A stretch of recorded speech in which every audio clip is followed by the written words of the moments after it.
When did you first realize dance was more than just a hobby for you? I would say when I first started assisting my seniors to teach their Malay dance CCA in schools, I get like very interested. It sparked my interest, and also I felt like more inspired. So when I eventually got my own schools when I was 20, I felt like a greater sense of responsibility for me to uphold and continue the legacy of Malay dance in Singapore. I would say from a very simple hobby, I think it became a very passionate one for me. Well, as myself, when I was a young boy, I realized Indian dance was in my body. So my mother was working in radio in those days in Cathay, like for as a part time. She sing and teaching singing. So that is in my blood. You know, dance, music, acting. What are some things that define your dance form? The gestures.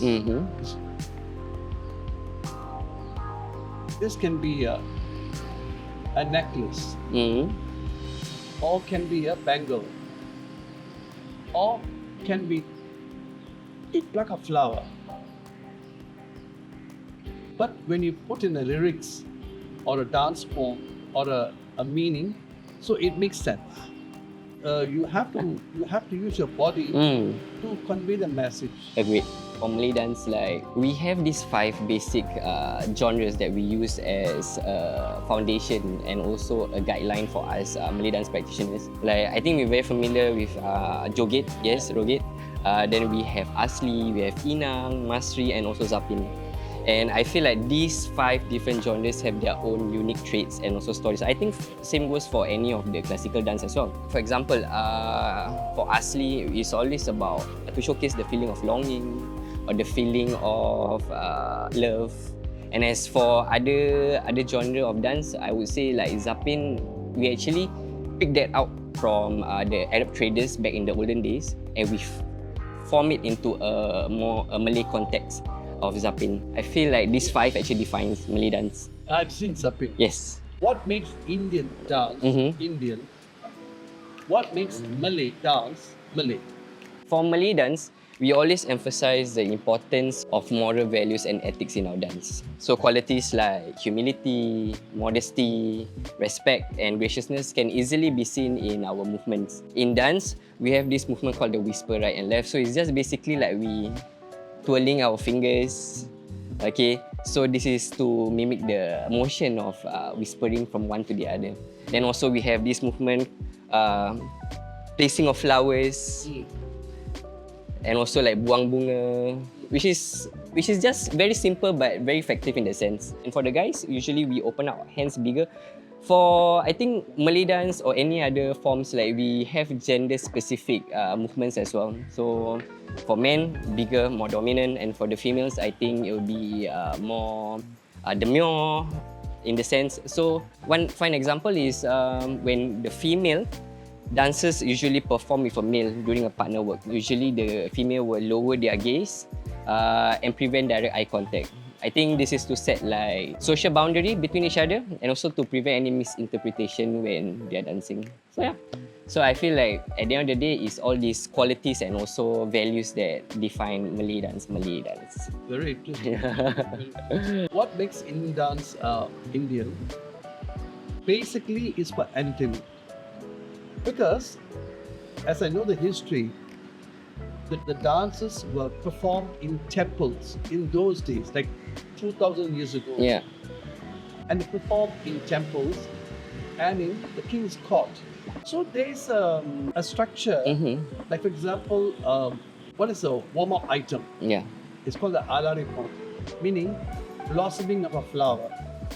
And then comes the rhythmic section, where we have movements like this. You know, then comes the part where we talk with the lyrics. Smaller, then we go into a bigger, like a 45-minute piece, which combines everything: rhythmic, expressive, and drama. What's the biggest misconception people have about your dance form? I think the biggest misconception in dance in general across would be male dancers would become more effeminate and flamboyant due to the nature of the dance itself. I totally agree. Mm. I went through this in my life because male dancers are not allowed. It's a taboo. Yeah. Even now, what is he dancing like a female? He's walking like a female. Don't be like that. It's a misconception. Correct. Art is an art. Yes. But the people don't see it that way. See, when you become a dancer, you become a better person. Whatever ways your parents have taught you, you will understand. His culture, heritage. Yeah. You will understand.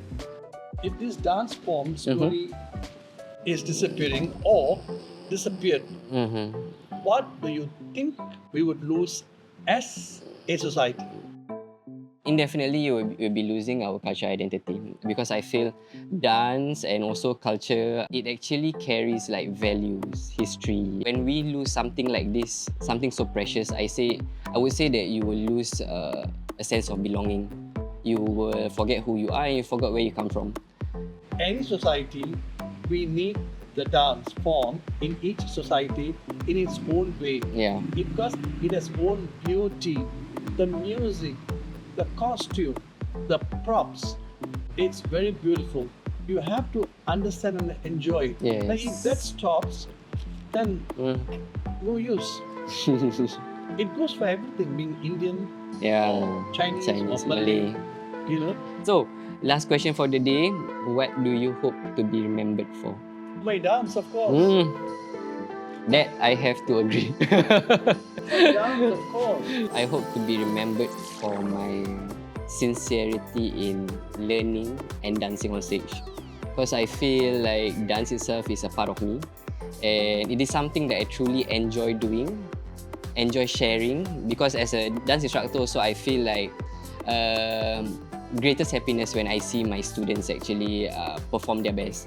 So I feel this sincerity when it comes to dance, to wanting to share, is what that I hope that people remember me if I no longer in this world. Yeah.